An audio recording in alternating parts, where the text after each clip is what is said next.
बलदेवा प्रभु की जय, सुभद्रा महारानी की जय, लॉर्ड जगन्नाथ की जय, श्री श्री गौर निताई की जय, लॉर्ड वामन देव की जय, लॉर्ड परशुराम की जय, श्री गुरु परंपरा की जय, श्रील प्रभुपाद की जय, श्री गुरु महाराज की जय. Okay, so we'll say our prayers. Om Ajnana Timirandasya Jnananjana Shalakaya Chakshurunmilitam Yena Tasmai Shri Guruve Namaha. Namo Om Vishnu Padaya Krishna Prishtaya Bhutale Srimate Bhaktivedanta Swami Niti Namane. Namaste Saraswati Deve Gaurvani Pracharine Nirvishesha Shunyavadi Paschata Desitarane. जय श्री कृष्ण चैतन्य प्रभु नित्यानंदा श्री अद्वैता गदाधरा शिवसादि गौर भक्त वृंदा. हरे कृष्ण कृष्ण कृष्ण हरे हरे, हरे Ram Ram Ram Hare Hare.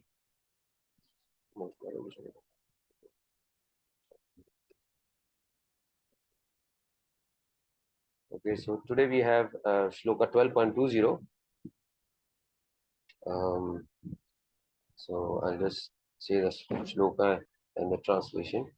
Ye tu dharma amritam idam yatoktam paripasate श्रद्धा धना मत परमा भक्तास्ते अतिवा मे प्रिया. Translation by Srila Prabhupada. Those who follow this imperishable path of devotional service and who completely engage themselves with faith, making me the supreme goal, are very, very dear to me. So this is, personally, I feel this is um, one of the most important verses. Like, probably every verse is actually important. It has some kind of revelation, and everything is connected.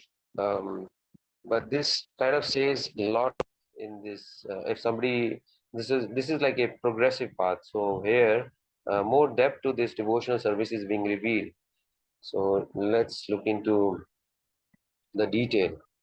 Um, so we'll just take the explanation by His Grace Sri Chaitanya Charan Prabhu, who is doing this as part of his Bhakti Shastri.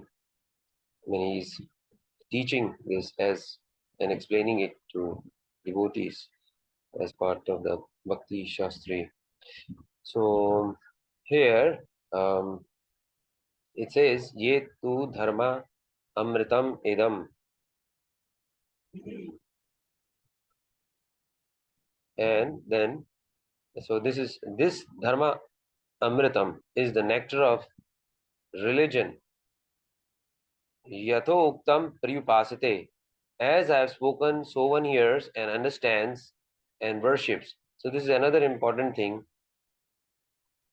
So we are very conditioned when somebody is explaining this Bhagavad-gītā. So it is very important. Lord Krishna is explaining this to Arjuna, and so we should take it as it is. And this is what Srila Prabhupada has emphasized, understanding that a lot of people have given their own explanations, and not every explanation was, maybe some. So not every explanation is explained with good intention or imperfection. So, and the emphasis was that it should be passed on as it is through the guru disciplic succession, and one should hear it from a guru. So the explanation should not have been changed. But then probably this is what happened when in the beginning. Lord Krishna tells Arjuna that this is not the first time this is being given. But earlier this was given, explained to sun god Vivaswan. But then somewhere down the line, while for a long time it would have been passed on perfectly, but then some changes would have happened, or people were not practicing things as they were supposed to, which is very important. And this is what is happening today also. A lot of people give their explanations, and not every explanation is correct. So we should hear it from the right source, or as Prabhupada says, that this is as it is with no changes. So this is directly as what Lord Krishna explained it to Arjuna. So Shraddha Dhana Mat Parama, Shraddha Dhana with faith, Mat Parama, taking me, the Supreme Lord, as everything, Bhaktas Te Deva Me Priya. Such a devotee is most dear to me. Shraddha. So Krishna is saying you need to have faith. This is quintessential. If anybody wants to understand Lord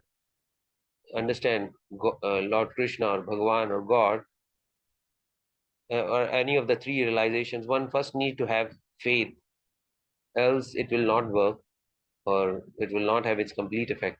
Ye tu dharma amritam idam yatho uktam prayupashate. Again, faith in Lord Krishna and faith in the scriptures like this, what Krishna says, that it should go through Guru disciplic succession, and one should have faith in the scriptures, one should have faith in the Guru. And then the details, why we have the details, why we should have faith in the scriptures and the Guru. That all that is explained. So, and then one has to have faith in Krishna. So all that. So dharma plus amritam, Prabhu explains that the nectar of religion, and this is the means by which I can become, an individual can become purified, elevated, liberated. As one has heard, one starts worshipping. So what you hear, the instructions, and you have faith, then you start practicing, imbibing this in your life, and then you start worshipping. Maybe slowly and slowly, one achieves steadiness, and then has, and as one progresses, one has more realization, and so one takes it more seriously. So Shraddha Dhana Mat Parama, understanding me to be the supreme goal. Bhaktaste Devame Priya. Such a person is very dear to me. So here, Lord is giving, as part of the entire Bhagavad-gītā, the progressive stages, one comes to get this more confidential information, that such a person, if he is doing so and so things, is very dear to me. What is that makes a devotee dear? Prabhu explains that there are many things which is possible, like the way a devotee speaks, etc. But most important thing is faith.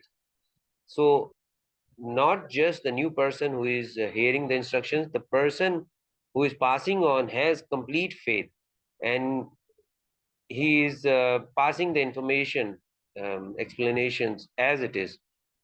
So, so Prabhu is explaining this thing. I mean, this is in this shloka we get this. So different acharyas explain Tevain, Ativain different in different ways. Prabhu says that some acharyas explain that it refers to one who accepts the principle of devotional service and starts practicing with faith. So faith is a very great and important quality. Faith makes Lord Krishna happy. That so and so person has faith in me and is practicing as it is. So that to the extent one practices the spiritual path, one advances. So on recognizing this fundamental point, a devotee practices devotional service, and one who has faith in pure devotional service, such a person is very dear to me, which is what Lord Krishna himself is explaining. And Srila Prabhupada's purport, one need not bother about various other materials and like things required to keep the body and soul together, because by the grace of the Lord, everything is carried out automatically. So this is a guarantee the Lord is giving. Example, we realize that even in Prabhu explains that even in our material life, people who are working for so and so company or in a government job, they understand that as part of the terms and agreement, there are certain perks or extra benefits, facilities like medical needs, or the bills will be taken care to a so and so extent, maybe to some percentage. And then there's transportation service like pick and drop, or certain other allowances, which are all part of the benefits. and these are there so that the employee doesn't have to worry about all the other, maybe various other needs, um, and rather they can focus on their work or the goal. So similarly, in our devotional life, a devotee understands that if he serves Krishna, then one need not, then his other needs will be taken care of. Various other needs will be taken care of. For example, in our temple, in ISKCON temple or preaching centers, or even if it's a small setup, we understand that there are few devotees and somebody is engaged in cooking, making bhoga for the Lord, and then somebody is there who is doing deity service and he's making offerings to the Lord, and then there's somebody who's serving the prasadam, Lord's prasadam, to the various devotees or resident devotees, or even who come to the temple, other devotees.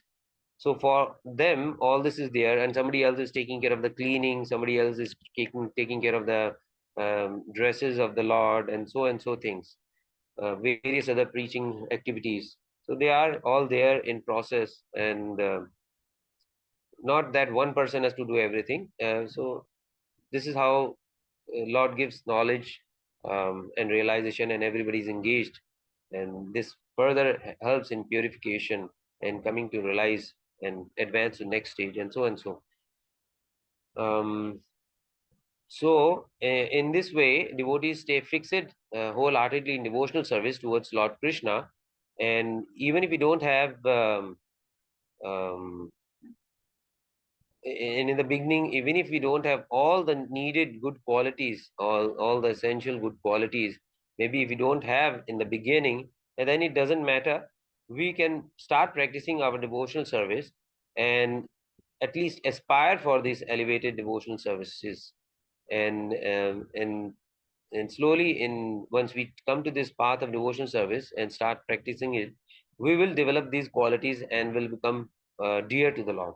um, some would happen like we are taking instructions from um, guru or other senior devotees, and then we come to realize that these are essential. When we start practicing these other activities, once we realize, then we slowly will develop other good qualities. So here His Grace Sri Chaitanya Charan Prabhu um, explains that how the progression works. So example for um, from chapter 7 to 12 in the Bhakti section, and now Bhakti section is ending here in this shloka, which started with shloka 7.1 um, in chapter 7, May Asakta Manaha. So, and in chapter 12, it is ending with Bhaktas Te Ativa Me Priya, very dear to me. So the highest level of bhakti is to constantly fix the mind on Lord. So with this, we understand that fixing the mind is very important, whether you want to achieve any material activity, goal, or spiritual goal, whether we take any of the four yogas. This is very essential. So in chapter 6, in the end of chapter 6 shlokas, it was also mentioned a yogi may go through various stages of yoga and come to the elevated stage, but the most elevated yogi is one who fixes his mind on Lord Krishna. The alternative way to attain some same perfection of fixing mind on Krishna is through bhakti yoga, which is discussed in chapter 7 to 12. And from the next chapter, um, there will be talk on Jnana Yoga and how Jnana Yoga culminates in Bhakti Yoga. So, Prabhu gives this detail. Um, the, like in the middle six chapters, to understand what is happening, like seventh chapter is called Knowledge of the Absolute, in which Lord Krishna introduces us how he pervades material world and how different people are surrendering to him directly, indirectly. Some deride him. The four kinds of people: the inquisitive, desirer of wealth, and somebody who derides him, and um, somebody who directly surrenders to him, and some approach him inquisitively, the inquisitive person. And so he describes all these various categories. So this chapter, 7th chapter, provides us intellectual foundation for leading a life of devotion by telling Krishna's ultimate position and position of Bhakti Yoga.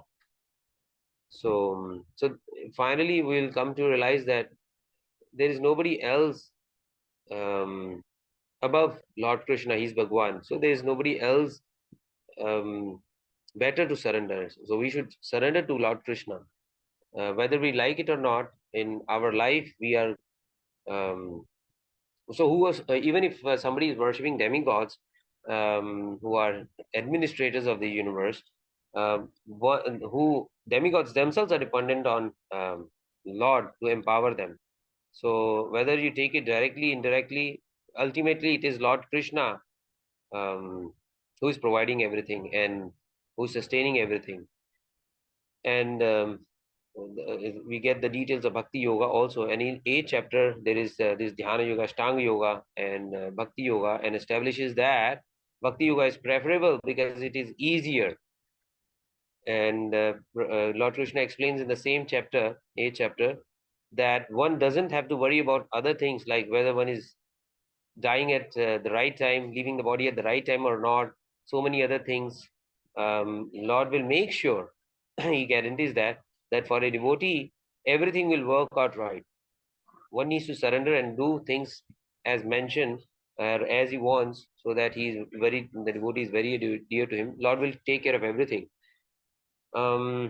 So like we understand from Lord Bhishma Deva's life that he had this Ichha Mrityu, he could leave the body at any time at his will. He had that boon from his father. And so Lord Bhishma, at the end, he was lying on the bed of the arrows, and he was waiting for the right moment that so and so planetary arrangement, sun is in the so and so at the so and so time. This is nakshatra, and so he will leave at the time.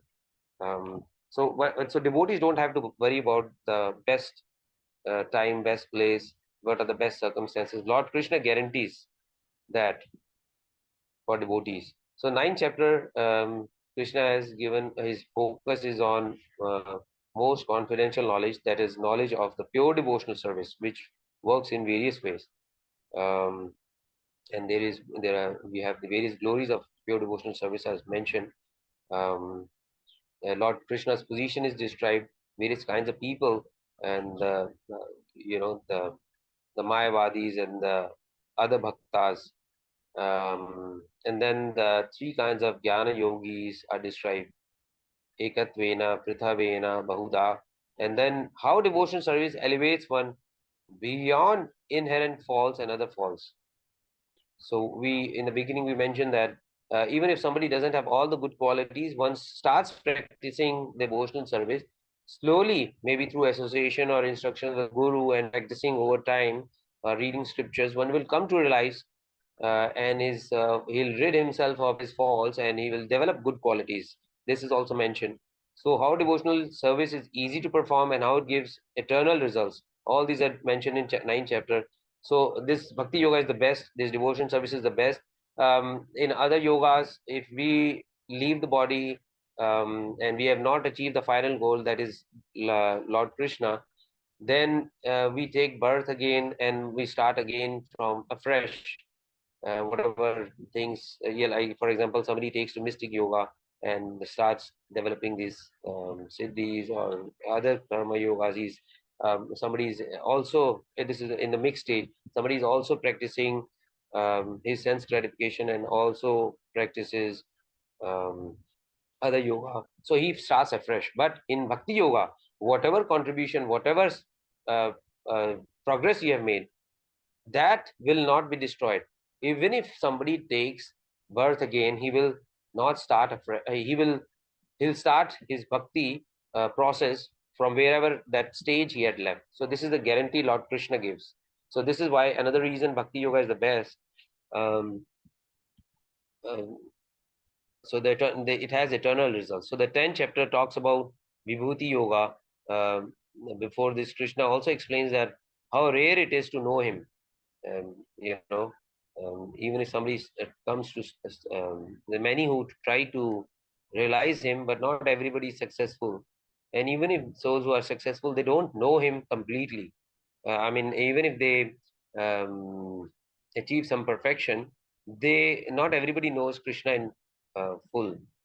Uh, so how we can know him through process of bhakti yoga, which attracts his mercy, and then there's Chaturshloki Bhagavad-gītā, which comes up.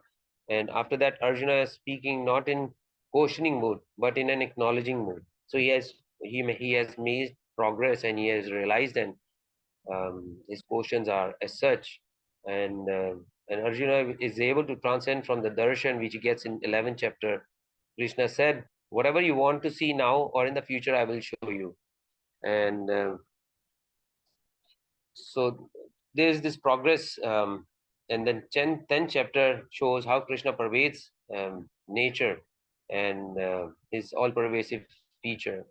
And after Arjuna accepts Krishna's glory and to help materially minded people think of Krishna, that is mentioned there. 11th chapter, Lord Krishna reveals his Virat Rupa, the Virat, the universal form. And then Arjuna, in looking at that form, his mood changes and he starts offering prayers and obeisances to Virat Rupa, um, that form of the Lord. Very difficult to hold. So, so then, because seeing Arjuna's state and a request of Arjuna, Lord Krishna makes that form disappear, and he shows his Vishnu Murti form, the four-handed form, and then finally to the two-handed beautiful form. And so the conclusion is that Bhakti Yoga is the best, right? And in 12th chapter, he gives another conclusion that Arjuna's question was, does Bhakti Yoga lead to Jnana or Jnana leads to Bhakti? And here Krishna says that practicing Bhakti is the best, better than practicing Jnana. That means worshipping personality of the Lord, the form of the Lord is far better than worshipping the impersonal feature of the Lord, because it is otherwise very difficult to practice that. So we understand that there are three forms of God realization. One is Brahma Jyoti realization, the impersonal feature, and then there's localized feature, the Paramatma feature, which is also incomplete realization. But the final realization or the highest realization is Bhagwan realization, the beautiful form of the Lord, which is the complete realization of Satchitananda. So this is how it is, and so here all questions of Arjuna are answered, and Krishna affirms that Bhakti Yoga is the best, and what kind of devotees are dear to him. So here Lord Krishna explains that Bhakti Yoga, pure devotional service to the Lord, to Lord Krishna, is the highest and most expedient uh, compared to the impersonal. This is the easier means for attaining pure love for Krishna, which is the highest end of spiritual existence. This is the highest goal of spiritual existence, realization. One comes to realize that there's nothing better than serving the form of the Lord, and achieving prema for the Lord. That is the highest end of or goal of spiritual existence, and going back to God. And so those who follow this supreme path of Bhakti Yoga will develop all divine qualities. So one need not worry that he is not the best, or he has not doesn't have all the good qualities. Still has some other condition qualities, desire for sense gratification, etc. But once somebody stays put in this path of Bhakti Yoga, he will get purified, all conditioning will be removed, and he will come to realize and achieve success, and he will develop, in that progress he will develop all good qualities. So thank you all for joining, and if anybody has any questions, please ask.